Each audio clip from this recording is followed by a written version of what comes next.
Nature CARES fertilisers limited विटा या कंपनीच्या माध्यमातून आम्हाला या ठिकाणी येण्याचा योग आला। तर महात्मा फुले कृषी विद्यापीठाचं जे हळद संशोधन केंद्र आहे, या संशोधन केंद्रामध्ये सलग 30 वर्षीय संशोधनाचं काम केले। तर अलीकडे आम्हाला या सुरुवातीला मर्यादा होत्या की एक आमचे विद्यापीठ सांगली, सातारा, कोल्हापूर, सोलापूर, धुळे, जळगाव, नाशिक आणि नंदुरबार या 9 जिल्ह्यामध्ये काम करतं। या विद्यापीठाच्या बाहेर जाण्याला विद्यापीठात असताना थोडंसं अवघड होतं, पण अलीकडच्या काळामध्ये मराठवाड्यामध्ये हळदीचं पीक मोठ्या प्रमाणात वाढल्यामुळं या ठिकाणी शेतकऱ्यांच्या ज्या समस्या आहेत, या समस्या प्रत्यक्षात शेतावरती जाऊन आपल्याला कसं निवारण करता येईल, या पारंपरिक ज्या पद्धती आहेत, या पद्धतीमध्ये आपल्याला आम्ही जे काय केलंय चांगल्या पद्धतीनं सांगून कसा बदल करता येईल या दृष्टिकोनातून आम्ही विचार करतोय। तर साधारणपणे आपल्याला हळदीच्या पिकाच्या बाबतीत जर विचार केलं तर आमचं संशोधन केंद्र 1963 स्थापन झालं। या संशोधन केंद्रामधनं हळद काढणी असेल, हळदीची लागवड असेल, बियाण असेल, रोग आणि किडी याबाबत जवळजवळ 18 शिफारशी दिलेल्या आहेत। त्या सगळ्या शिफारशीमध्ये माझा सहभाग आहे।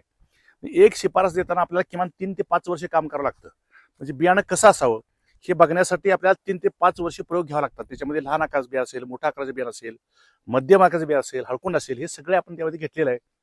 तर सुरुवातीला आपण यामध्ये हळद काढणी करणं, त्याचबरोबर हळद शिजवणं, वाळवणं, पॉलिश करणे हा एवढाच भाग सध्या आपण घेऊया। पुढच्या भागामध्ये आपल्याला पुढच्या व्हिजिटमध्ये कसं आपल्याला जास्त सांगता येईल ते बघूया। तर हळद काढणीच्या बाबतीत आपण जर विचार केला तर महाराष्ट्रामध्ये चांगल्या उत्पादन देणाऱ्या ज्या जाती आहेत, ज्याची आपण शिफारस केली कृषी विद्यापीठानं, त्याच्यामध्ये सेलम आहे, राजापुरी आहे, कृष्णा, टेकरूपेटा आणि फुलेसुरुपा या जातीपेक्षा कुठल्याही जाती जर आपण वापरल्या तर उत्पादन खर्चाचा विचार करता ते आपल्याला परवडत नाहीत। दुसरी गोष्ट, हळद आपल्याला काढणीला आल्या कशी ओळखायची, तर आपल्याला चांगल्या उत्पादन देण्याच्या जाती आहेत त्या जातीला 8.5 ते 9 महिन्याचा कालावधी लागतो। तर 8.5 ते 9 महिन्याचा कालावधी पूर्ण झाला तरी सुद्धा हळद काढणीस आले हे कसं ओळखायचं, त्याच्यामध्ये आपल्या ज्या संशोधनाने सांगितल्या पद्धती आहेत त्याच्यामध्ये कसं होतं, त्याच्यामध्ये काळी भारी जमीन आहे, काळ्या भारी जमिनीमध्ये पिकाचा कालावधी पूर्ण झाला तर साधारण 60 ते 70% पाला वाळला जातो।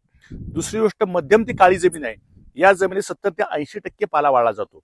आणि हलकी जमीन आहे, माराणाची जमीन आहे, ज्या ठिकाणी सेंद्रिय खताचा वापर कमी प्रमाणात झालाय अशा ठिकाणी 100% पाला वाळला जातो।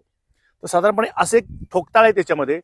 दुसरी गोष्ट, हळद पाला वाळल्यानंतर काढणी करताना बऱ्याच ठिकाणी हा प्रॉब्लेम मला दिसून आलाय की पारंपरिक पद्धती ज्या आहेत या पद्धती काळाच्या प्रमाणात आपण बदललं पाहिजेत।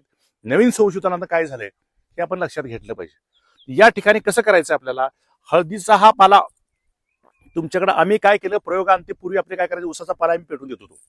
उसाचा पाला पेटून द्यायचा आम्ही बंद केलेला आहे। उसाचा पाला पेटून न देता आपण जर त्या पाल्याचं खत तयार केलं तर साधारणपणे प्रति एकर 1.5 ते 2 टन आपल्याला कंपोस्ट खत मिळतं। तर त्याच दृष्टिकोनातून आपण विचार केला की हळदीच्या पाल्यामधून सुद्धा आपल्याला या साधारण 1.5 ते 2 महिन्यामध्ये हा आपल्याला कंपोस्ट खत मिळतं।